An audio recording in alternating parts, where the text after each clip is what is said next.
It's morning for conservative America, a new dawn where Trump's first term was a dry run for Project 2025. Absolutely nothing beats the classics, don't you think?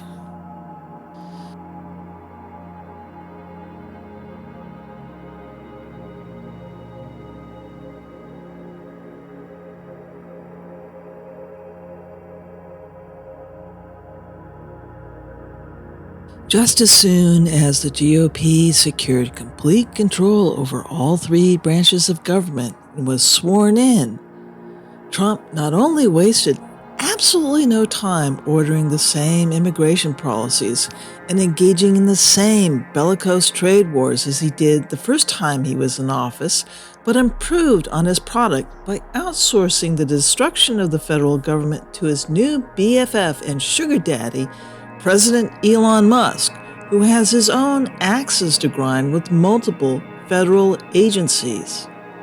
The Gilded Age is back, baby. This time, bigger, badder, and more dystopic than ever before. Because those anti-immigration policies, those Make America White Men Only Again anti-immigration policies are having exactly the same consequences they had the last time.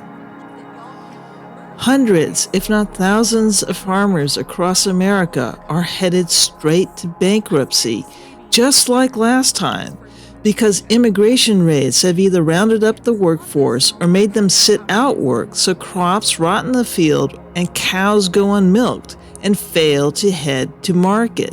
And Trump's bigger, badder, and even more bellicose trade war is doing even more damage to American food exports from outrage, disgust, and outright food safety concerns.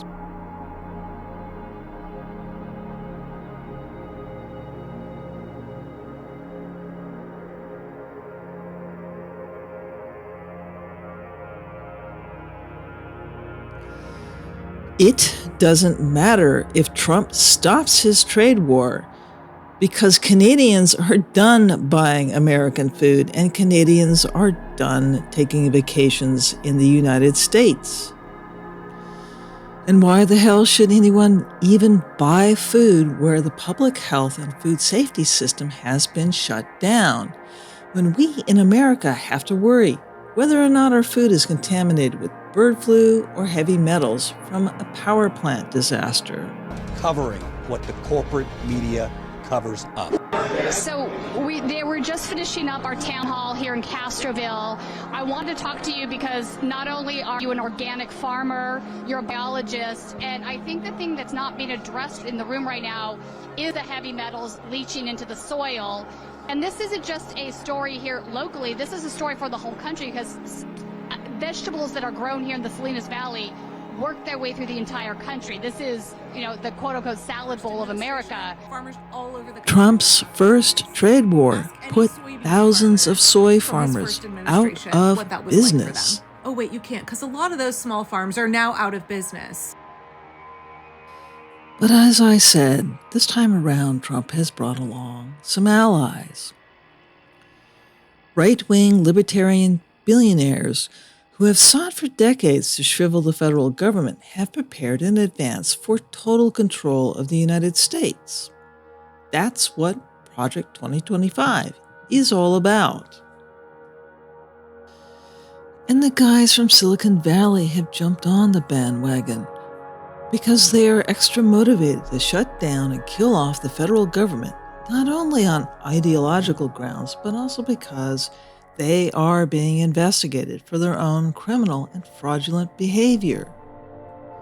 No better example in this exists than in Elon Musk.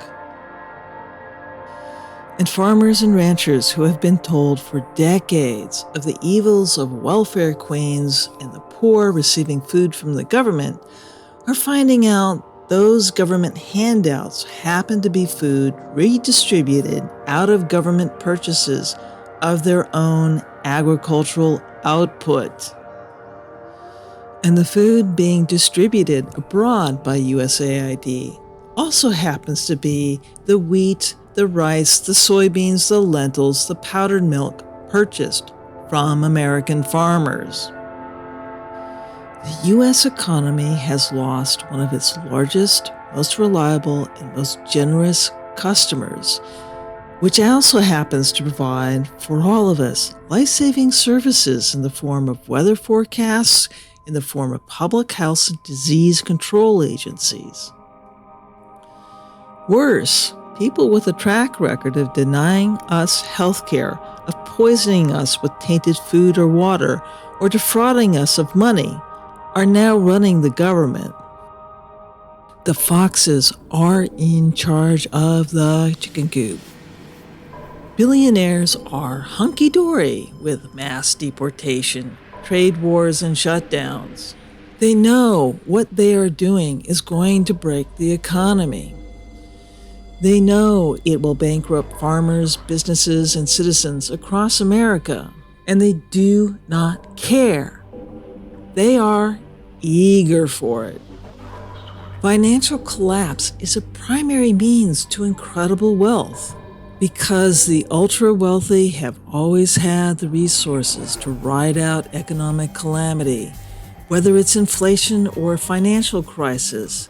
They know they can swoop in to buy up foreclosed properties for pennies on the dollars, or otherwise trap people into a lifetime of debt as economically stricken individuals and companies are forced to take on debt in order to pay their bills.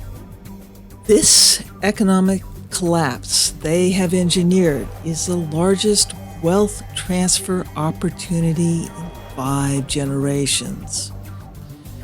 And it will not be confined within the borders of the United States.